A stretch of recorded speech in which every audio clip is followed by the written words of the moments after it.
are a lot of people that have a big problem with the truth of history, particularly when it comes to Africans, particularly when it comes to Egypt, the Moorish dynasties, and other aspects of history. One has to wonder why they are so desperate to subvert the truth and alter history. These images may give you a clue as to their reasoning. What you're looking at here is a famous painting by one of the most famous Orientalist painters. The Eurocentrists want to convince you that this gentleman and those that look like him were a typical representation of the famous Moors, who basically ruled and civilized much of Europe for over 700 years. In fact, the title of this famous painting is The Beggar. The Beggar. This man is a beggar. And that may lead to give us a clue as to why they want to change history, because they're not too proud of it. This is another famous painting, and it's called The Captives.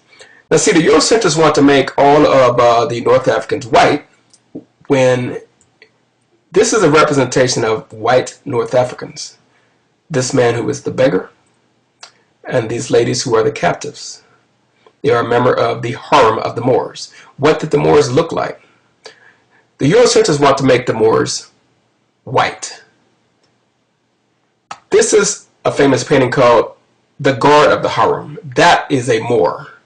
This clearly African Negro who is the guard of the harem. That is the member of the harem. This is what they don't want you to know about their history of enslavement by the black Moors. Truth is truth. Black people, African Americans, are not in denial about the truth of their history nor their enslavement. So why can they not simply accept the truth?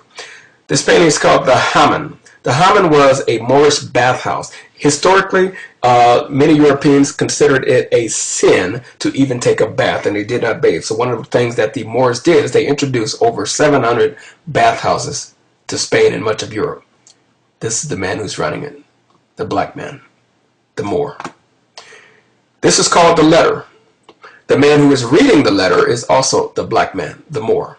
Much of Europe was illiterate, and that included the kings and the queens. They were illiterate. They did not read or write. This is called the money changer. These are two black men, even though this one is lighter skinned.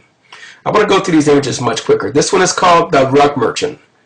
This is the rug merchant, the Negro. This is called the scholar. This is the scholar, the Negro. This is called the tiger hunt. These are the two who are on the tiger hunt, the Negroes. And this one is called War Dance of Sultan of Zanzibar's Troops. The troops of the Sultan of Zanzibar are these predominantly Negro Moors. This is truth. This is history. And they want to subvert it again and change it. And you're going to see, at least get a clue as to some of the reasons why they are so desperate.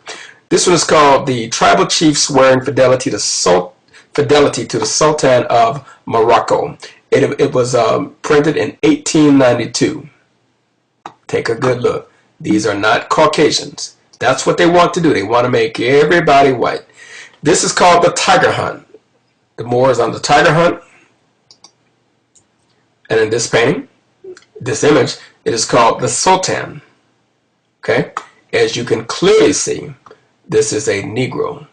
There are no Caucasians here. This is called the Pasha's favorite tiger. That's what it's called. A Pasha was a high official. This one is called the Moorish Guard, the metal workers. This is to show you that the positions of distinction and honor. This is called the favorite. There we have the Moorish chieftain, and that is his favorite member of his harem. This is what they want to be in denial about. They want to make the Moors look like this, but they cannot do that because that is not historically true. This is called the Arab Prince, another Negro. Here is a relatively modern photograph. It is called the Sultan's Black Guard. These are all black gentlemen here, these Sultan's Guards. This is what they want to be in denial about. This is clearly a European. This is a white girl. This is a white woman. The Sultan pardons Shahrazad. This is the black man, the Negro, the Moor, who's pardoning her.